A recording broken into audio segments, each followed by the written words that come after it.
Welcome to One Tired Teacher, episode 132, 7 Steps to an Easy Big Picture Plan for Second Grade Teachers. So today we are going to talk about planning. And if you are just starting off summer and you're relaxing or maybe you've taken me by the pool or out to the beach or something like that, then just keep doing that. Keep doing that. Make sure that you are taking care of yourself first before you even think about what you're going to do for next year. This episode will be available for you when you are ready to start thinking about it, because I know for me, I needed the summer. Even though I didn't want to give all of my time in the summer, I still needed a little bit of time to get everything planned and to really do some big picture thinking. And this was the time that I could actually think. So this was an important time for me. If you're the same way, then hopefully this will help. And if you are sticking to your guns and you're not going to focus on school until school starts, then good for you. Go listen to episode 131 where I talk about some ways to fully disconnect. But for now, I'm going to talk about some big picture planning. Hope you stick around.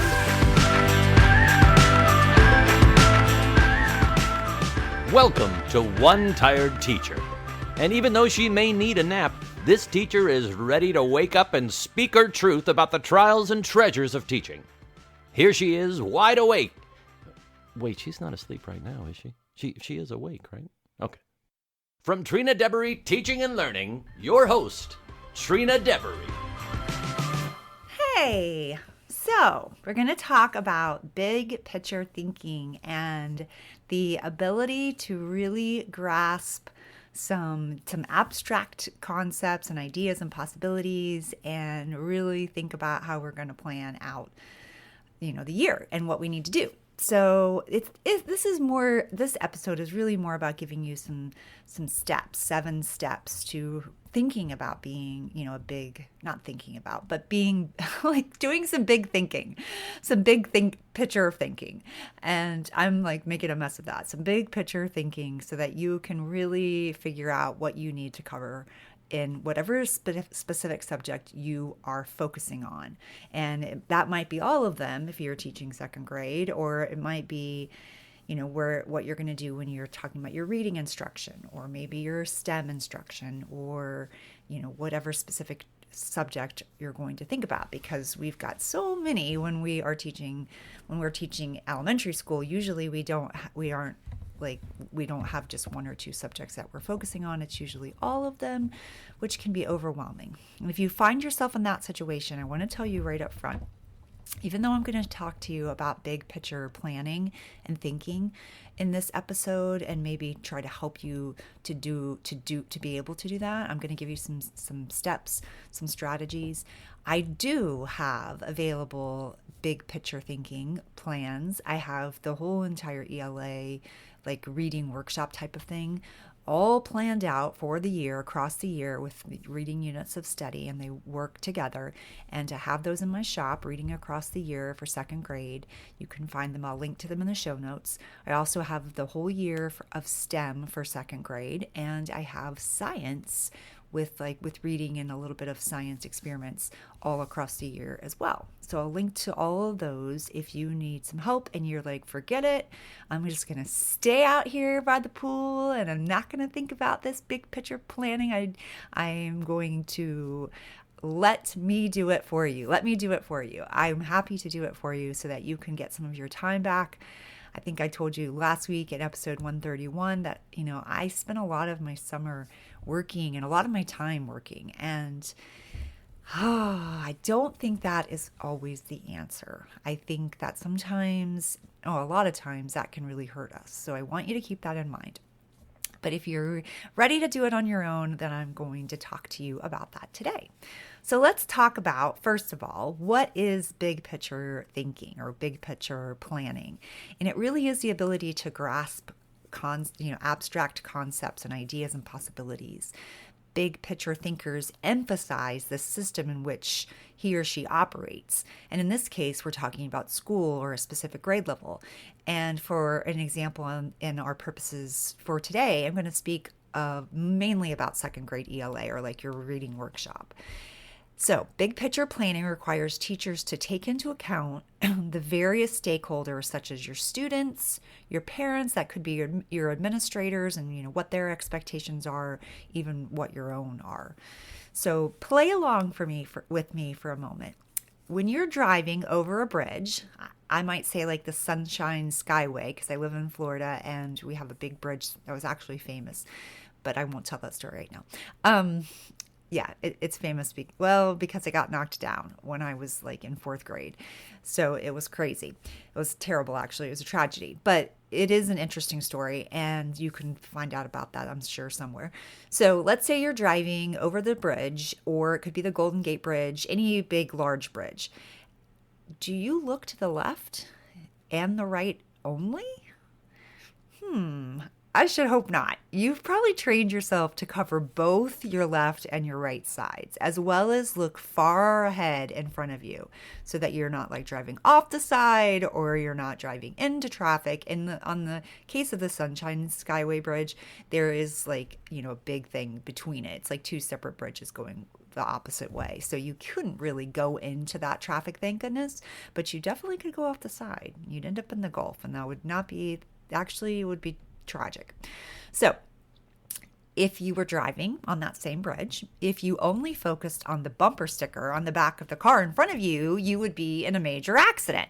So this is essentially what big picture thinking or planning is. It's looking at the entirety of the plan. So instead of just focusing on one side of the bridge or really narrowing down on that bumper sticker, you're looking at both sides, you're looking ahead of you, you're thinking about where you're going. And so that's essentially what planning or big picture thinking or planning is. So some people say that big picture planning is really being able to see the big picture, which means seeing the whole, or the ability to comprehend the context of the matter, the system that is at work. Or another way to look at it is to think about big picture planning as the ability to envision a whole year laid out in front of you. This process can be really difficult for some teachers, and some of us are better at the details of the plan and not necessarily both parts. Now, some of us can see both parts. They can see like the whole idea of what students want to look like at the end, and then you can also really narrow it down and get really to the nitty-gritty and the details. I know for me that I've been told multiple times by my principal in the past to take a step back or to look at the big picture, think about the grand scheme of things. And these pieces of advice, they have felt annoying at times, and I often shrugged them off and kind of went along with my detail-oriented way. But after really thinking about it, I realized that I needed to be able to focus on the big picture as well. And it's important to keep the big picture in mind, or you're quickly going nowhere fast. And that can be a problem. Now, in that case, when he was giving me that advice, he was speaking to me about looking at like the school as the big picture and how the school was functioning, and then, what the expectations were from the district. And I just felt irritated by that because I was very detail specific about my own grade level, second grade only, what was impacting second grade, not how it was I cared about other grade levels, but it just felt like sometimes we got brushed under the rug. And so, yeah, anyway, but he is right. He is right. I needed to look at the big picture, and I needed to understand like all the aspects. So I started to plan with the big picture in mind. And in the case of ELA reading, I know my big picture includes my students leaving second grade being able to adequately read on grade level. And my goal is never just for them to adequately, it's always for them to read well on grade level. And I want them to have the appropriate words per minute, the solid comprehension, that's the most important part. And this also might mean that they have mastered the grade level standards. And in my case, I'm talking about the Common Core standards. That's where I left the classroom, that's what I was teaching. But now in my state of Florida, we have moved to the Florida Best standards, which have some similarities, but there's also some differences as well. And the thing to keep in mind when you are looking at the big picture is not to let the smaller details weigh you down. And I'm not going to lie and say this is easy. In fact, it takes a whole lot of reminders, such as asking yourself, how will this matter in 2 weeks, in 2 months, in 2 quarters, in 2 years, and so on. And today I'm going to help you sharpen your big picture thinking. So let's dive in. Before we begin, I want to quickly talk about why seeing the big picture is important, because sometimes I feel like thinking of the big picture, we need to understand the whys. We need to kind of understand the bigger ideas behind it, or it doesn't really make sense. And we do kind of get weighed down. So I think that that's important. You might be wondering, what is the benefit of having a solid idea of the big picture? While both big picture and detail-oriented thinkers are crucial, and it can be, in fact, a lot of times they complement each other. So that is an important thing to keep in mind. And sure, details make up the big picture, but zooming in on the details only can be a bit messy to deal with. So if you're just dealing with the details, by thinking big, you're less likely to fret over the details that won't matter in the long run, such as my students can't remember to push their chairs in, or my students can't seem to keep their desks neat. While these things do matter in the big picture of life, they aren't necessarily going to impede their ability to learn to read well.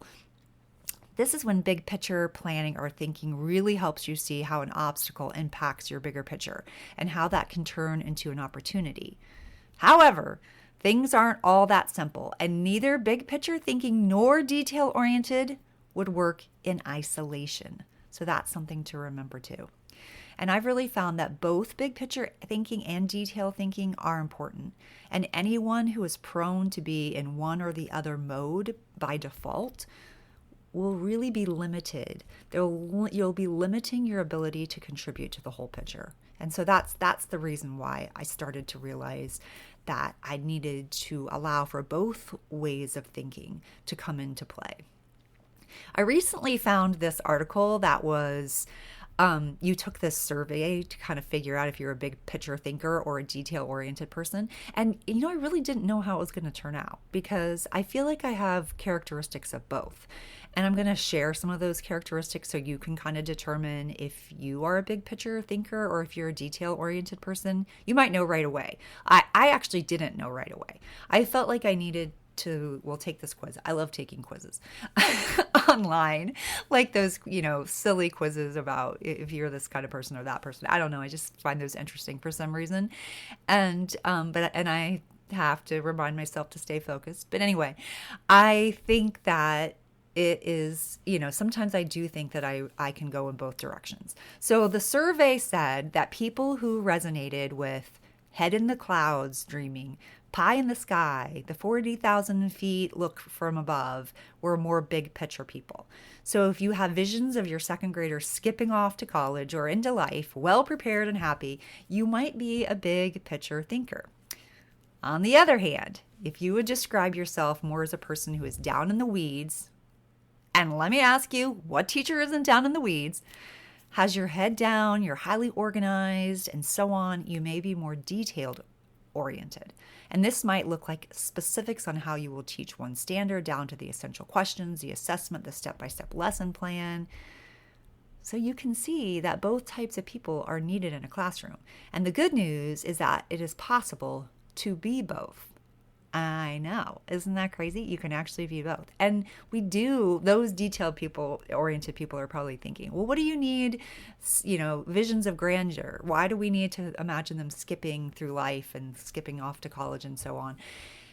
Because we have to keep some of those things in mind. We have to keep those big ideas in mind, because sometimes we get bogged down in the things that we feel like we have to cover in our grade level, and we forget about creating lifelong learners.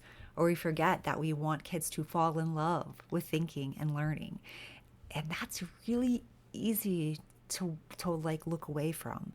And that's going to affect them. It's going to impact them. So we do need those big thinkers.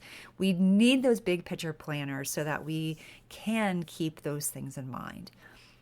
So let's talk about 7 steps to an easy big picture plan for second grade.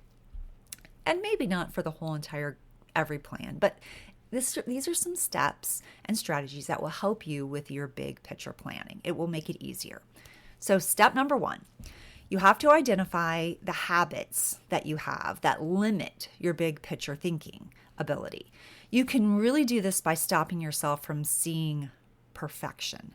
If you are a perfectionist and you want everything perfect, this is something we have to work on because this really impedes our big picture planning. And I sometimes feel like this is like ingrained into teachers and that, or we are very similar, all very similar in this way.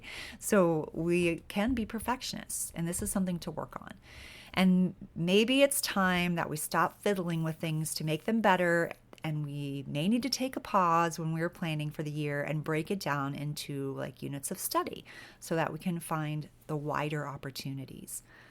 Another habit we may need to break to help us with step 1 is to stop sweating the small stuff.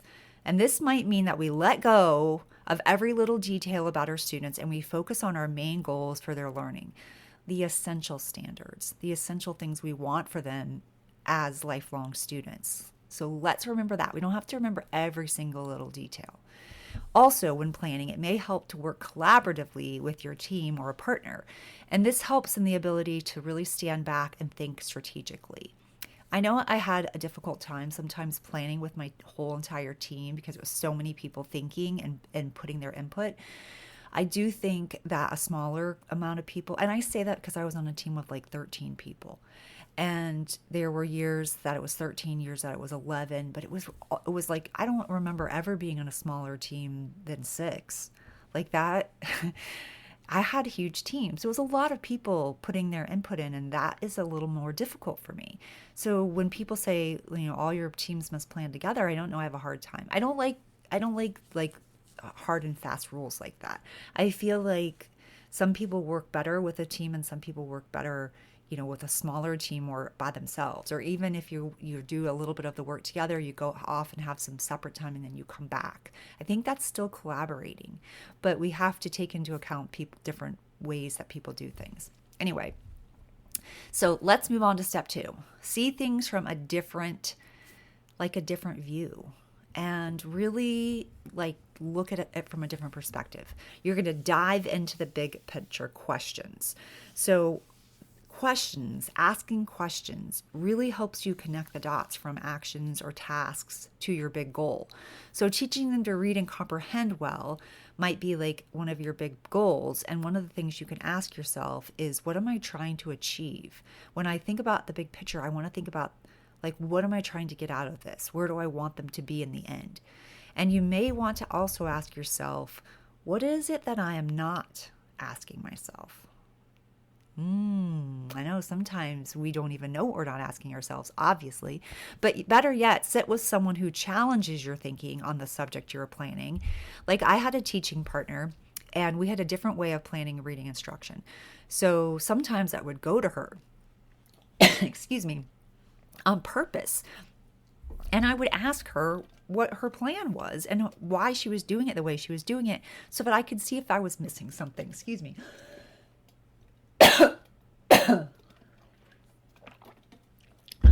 Okay.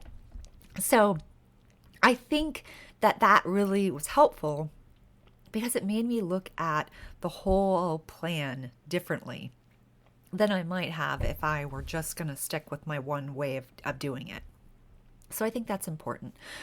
What else? Step number 3, think big by looking up. I know, that's pretty crazy, isn't it? And this has sometimes been called chunking. It's like a chunking strategy. And in this plan for reading, like teaching reading, when I'm chunking, I might think about what second graders need to know to become third graders. Like, what's the difference between second and third grade? So I might think about what they need to know to be third graders, and that's really looking up, chunking up. But if I'm chunking down, it means I'm getting a little bit more specific and I'm narrowing in on maybe different aspects of reading, like fluency or accuracy or in decoding or comprehension. So that's just an example of chunking up and down. And looking up. We're looking up, we're still looking at the big picture. All right, step number 4, use bulleted lists to think big and then chunk down. So these big picture pillars can be like essential standards for reading. And then you break them down further by quarter. So maybe you have the bullets of standards, or you have like one standard, you have got each of the standards, 9 standards, the 10th standard about reading, choosing on grade level text. I feel like that's easy to incorporate, so I don't usually like break that one down, but I break the other ones down and I put them all out so I can see them, and then I start to chunk down under each standard, thinking about how I'm going to get them to master that standard. Bullet points really give you the visuals on your big picture, and it's hard to connect the dots when you can't see them. It's also tough to translate your big picture if you don't have it in front of you, so that's something to remember. Step 5 is start journaling or mind mapping. If you write or you draw your plan, you can really begin to see where your big picture might be flailing. I love this new program I've been using called Milanote, and it's milanote.com. It is a web-based platform. It allows you to create on a board, and you could have like an overarching board like reading, and then a board, or even second grade, and then then you could break it down into subjects, reading and writing and science and so on. And so you might have a big board of reading, and then maybe you have broken that down into big pillars of the standards. And then under each standard, you have some bullet points for that standard, and then you start to break it down further. So if you were using something like Milanote, the thing that I like about it so much is that you can actually move things around. I love that. I think it's so cool, and it's like all right there. I am reorganizing my podcasting stuff, my business on that, also my personal things. I have another board for school, and so it's so cool. Anyway, step number 6. Go back and forth with your thinking, like zone in and zone out. You may start with like the big ideas or the big pillars of standards, and then narrow down and focus on the details of what you will do to get the kids to meet the standards. Then zoom back out to make sure you are covering the standards, zoom back in to get down to the nitty-gritty of essential questions and high engagement activities and the assessment and so on. So do you see how like zooming in and out actually makes sense? And finally, step number 7, schedule some thinking time. Often when I feel rushed to make a decision or a plan, I end up feeling really sorry about it. And that is why I like to plan over the summer or over a long weekend. I need to make sure that I am planning from a place of rest, and I'm not feeling pressured. I don't feel fatigued. I'm not trying to get dinner on the table. I actually need a little more time to make sure I have thoroughly covered what I need to cover. So now that you have a game plan for your detailed orientation versus your big picture, really start flexing your big picture thinking muscles. And like I said in the beginning, if this feels overwhelming, if you feel like, oh my goodness, no, I don't want to do this. I'm not a big picture planner. I just want to focus on details. That's okay, because I've done the planning for you. I do have several of my year-long plans. I have the reading units across the year for second grade, as well as science across the year and STEM units for second grade across the year. So you can always grab those and save a few brain cells, and it will give you more time to simply enjoy life. Or maybe it will give you more time to plan the little details and the nitty-gritty of it. All right. Until next time, this one tired teacher is getting busy on some big picture planning for the Florida Best standards.